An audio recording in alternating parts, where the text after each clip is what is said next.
Hello everyone, welcome back to the channel. Tonight a little bit of history. Maybe I should have kept this one for Halloween. What the heck. Let me ask you something.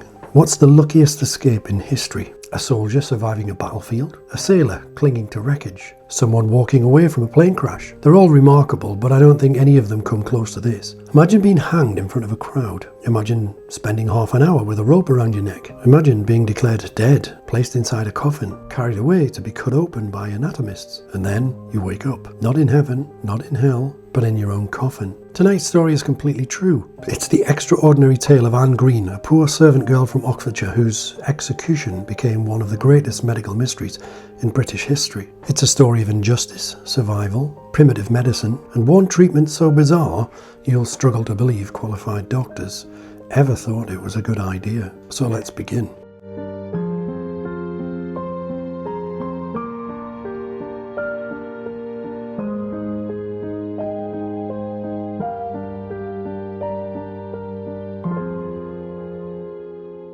Picture rural Oxfordshire in 1650. England was still recovering from civil war. Society was rigid. Your place in life was largely decided before you were born. Anne Greene entered the world around 1628 in the village of Steeple Barton. She wasn't wealthy, influential, or particularly remarkable. She was simply a servant girl who found work in the household of Sir Thomas Reed at Duns Tew. Think Cinderella, only without the fairy godmother. And with considerably more scrubbing, hauling and stirring great vats of malt. By the summer of 1650, Anne was about 22 years old. Sir Thomas's teenage grandson, a young man of 16 or 17, had taken rather more than a passing shine or a passing interest in her. Whether it began as romance, manipulation, or simply youthful recklessness, we can never know with certainty. What we do know is that Anne became pregnant. By every surviving account, she scarcely realised she was expecting. Then one ordinary working day, while stirring a great vat of malt, she suddenly went into labour. The baby was born desperately premature. It was tiny, no bigger than a person's hand. Witnesses later testified it appeared never to have drawn breath. Terrified, alone, and completely overwhelmed,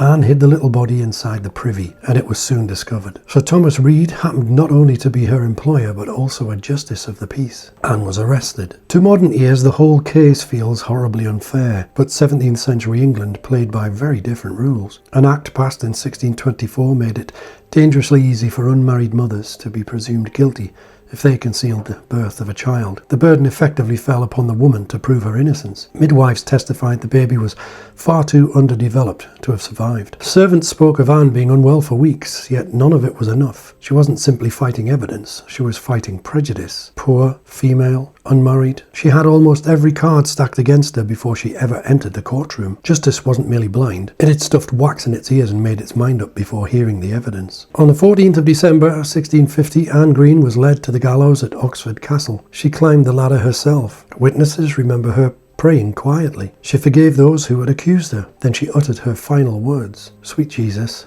receive my soul." The ladder was removed, and for roughly 30 minutes she hung suspended before the watching crowd. Friends pulled on her legs, hoping to shorten her suffering. A soldier struck her chest with the butt of his musket in an attempt to hasten the end. By every appearance, Anne Greene was dead. Her body was lowered, placed inside a coffin, and delivered to Oxford University, where anatomists were eagerly awaiting a fresh cadaver for dissection. And that should have been the end of the story. Except it wasn't. Professor William Petty and Dr. Thomas Willis, I think that's the name, opened the coffin. Almost immediately they noticed something. Anne still felt warm. Someone leaned closer. There, almost too faint to detect, was breathing. Not much, just enough. Like the final flicker of a candle refusing to surrender to the darkness. The dissection stopped immediately. The rescue began. Hot drinks were poured into her mouth. Her arms and legs were vigorously rubbed. Poultices were applied. She was even bled. A treatment we now know achieved very little, though doctors believed otherwise. She was placed into a warm bed beside another woman to share body heat. Her throat was gently tickled with a feather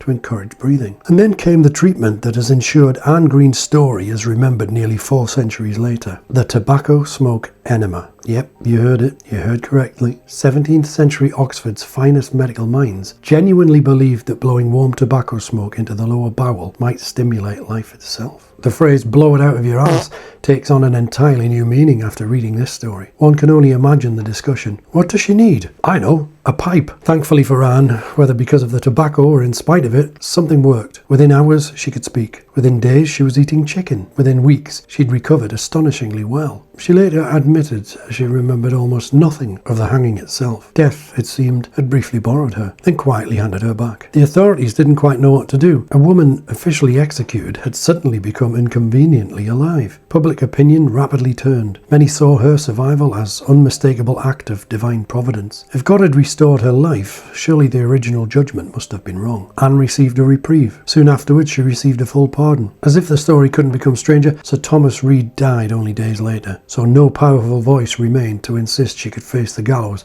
for a second time. Anne, strangely enough, took her coffin home. I rather admire that. Imagine explaining that to visitors. "Oh, that old thing, that's simply the coffin I was buried in before deciding not to die." She later married, had 3 children, and lived for several more years. Not bad for someone who had officially been dead. Anne Greene's story isn't simply a historical curiosity. It's a reminder of how easily justice can fail when power, class and prejudice combine. It's also a remarkable testimony to human resilience. Imagine waking inside your own coffin. Imagine discovering the world had already written your obituary. Many people would never psychologically recover from such an experience. Anne did. She simply got on with living. The theologians of her day called it a miracle. Doctors called it an extraordinary recovery.